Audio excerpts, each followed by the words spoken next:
It's outlasted the Ford Falcon and the Holden Commodore.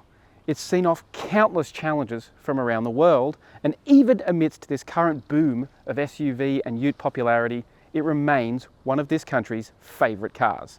I'm talking, of course, of the Toyota Corolla. One of the reasons the Corolla has been such an enduring success in Australia is its value. So let's start by taking a look at its price and features. Another reason for the success is Toyota's simplicity. The Corolla is available in both hatch and sedan form, powered by the same engine options, a 2-litre petrol engine or a 1.8-litre petrol-electric hybrid, and 3 trim lines. Customers can choose whatever engine option or trim level in either body style, which means there's a lot of choice, but without the complexity that can make some models confusing to buyers. The specifications are largely the same as the 2020 model year Corolla, but there are some key new additions, namely an upgraded multimedia system and Toyota Connected Services. We'll dive into exactly what both those systems do a bit later in the review. And as usual, if you want more details on the pricing and specification of the Corolla or any of its small car rivals, make sure you check out carsguide.com.au. In terms of design, not much has changed for this updated version of the Corolla that first hit Australian roads back in 2018. Changes are limited to a tweaked front grille and new alloy wheels for the Ascent Sport and SX variants. There are 2 new colours too, Sunstone Orange and Lunar Blue, which replace Peacock Black and Eclectic Blue. Let's talk practicality, because that's been another strong suit of the Corolla over the years. Now for 2023, the big ticket item changes are the infotainment system. It's a new updated infotainment system, multimedia setup. You've got Apple CarPlay and Android Auto if you want to be connected, but the actual Toyota system itself is quite clever. It's got voice commands and it can respond to your requests. You know, you can read your message and you can respond. But the other major element for 2023 is the introduction of Toyota Connected Services, which does have some safety implications that we'll talk about later. But more importantly, does do some fun stuff like on your phone, you can get an app so you can connect to the car and check some functions remotely, like, you know, you can check if it's locked, you can check how much fuel it's got. You can also do some functions like turn it on. Again, that will depend on what level of car you get. This is the ZR Hybrid, so it's basically the top of the range. You've got your wireless charging pad down here. And as you can see, we've got some really nice seats. These are red leather accented sort of sports seats. The overall impression of the cabin, as we talked about with the design, it has really stepped up in terms of the level of presentation over the years, to the point where this new Corolla does feel quite premium inside for what is a mainstream small car. In terms of space up the front, it's quite good. You've got a couple of cup holders. The door pockets are maybe a little small. You could do with a few more small item storage spaces, but overall, the front of the Corolla is a very nice place to be. One area where the Corolla could improve from a practical standpoint is the back seat. I'm about 6 foot tall, 180 centimeters. You can see this is behind my driving position. It's not exactly roomy. You know, again, I probably do sit a bit further back than most. You know, a lot of people will be sitting a lot closer, so you will have a bit more space. But just overall, the room in the back here is not what you would call generous or in oversupply. Maybe smaller kids would be okay. I think even though getting car seats, as a parent, getting some car seats in the back would be a bit of a struggle. So as a family car, it makes sense that Toyota has added, you know, those slightly larger crossovers like the Toyota Corolla Cross and the RAV4, so you've got an option for families, because in terms of, you know, livable, usable space, you are a little bit cramped. You do have a couple of cup holders in the center console, and you've also got cup holders on the doors. You've got air conditioning vents and seat back pockets, so, you know, there is some nice, you know, practical elements, but just in terms of space, it could do with a bit more. As for the boot space, well, this ZR Hybrid hatch does have a fairly respectable 333 litres of space. But that is because this model gets a tyre repair kit under the floor, so it actually expands from the regular hatch space of just 217 litres, which is a little on the small side these days.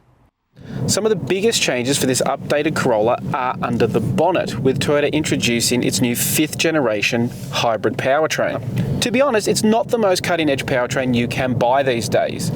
But what it is incredibly user-friendly. It doesn't require any plugging in, it doesn't need you to worry about how far you can go, you simply get in and drive. That's why the Corolla and the Camry, and so many models now in the Toyota range have this hybrid system, and they're proving very, very popular with customers. The obvious benefits of the hybrid is the fuel economy savings. On paper, Toyota claims the Corolla hybrid uses just 4 litres per 100 Ks, which is a very impressive return for a car of this size. And honestly, it feels very achievable in our experience. Within a week of driving, primarily around the city and suburbs, we're already seeing 4.9 to 5 litres per 100k on the car's trip computer. The combined range of the petrol engine and hybrid system is nearly 700 kilometres according to the trip computer, which means you should be able to stretch your visits to the service station. Even the 2-litre petrol is quite frugal, with a claimed return of just 6 litres per 100 Ks. So when combined with its 50-litre fuel tank, you should have a range of approximately 833 kilometres. Now, while there's no major changes for 2023, another area where the Corolla has improved over the years to maintain its popularity is just how it drives. Corollas of the past, you could argue have been, like so many Toyotas, a little bit plain, a little bit, dare I say, dull.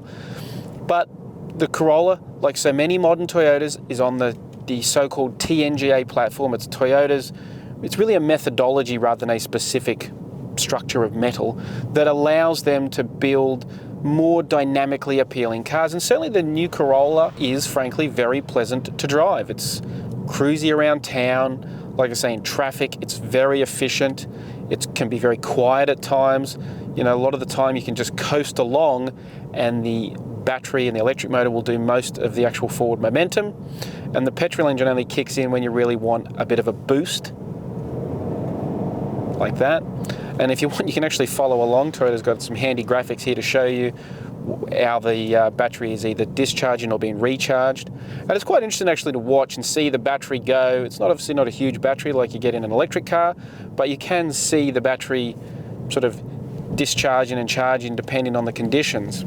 It may not be the standout small car from a dynamic point of view, but it's certainly a huge leap forward from Corollas in the past. And it's honestly not far off the best in the class. It really is a very nice small car to drive, which is another reason for its enduring success. Moving on to safety, as we mentioned earlier, one of the biggest changes for this updated model is the introduction of Toyota Connected Services. In addition to its convenience features, it also allows the car to provide assistance in an emergency. Specifically, if it detects an impact where the airbag is deployed, the system can automatically contact emergency services for help. There's also an SOS button mounted on the roof near the map lights, which allows you to contact help if you need it. By being connected, authorities can also track down the car if it's stolen. And that's not all. Toyota has also improved its Safety Sense suite of active safety features, with an upgraded pre-collision warning system that adds motorcycle detection, emergency steering assist, and more. Now, for more details on the safety aspects of the Corolla, be sure to check out my in-depth written review at carsguide.com.au. As for its ownership credentials, Toyota hasn't made any changes for 2023, with the Corolla still covered by its 5-year unlimited kilometre warranty and a 5-year cap price servicing plan. While none of the changes in isolation are particularly groundbreaking or earth-shattering, they do speak to why the Corolla remains so popular. It's Toyota's efforts to make sure it remains an efficient, practical, and good value small car that makes its appeal so enduring. And of course, if you want more on the Corolla or any new car, make sure you check out carsguide.com.au for all our news, reviews, advice, and videos.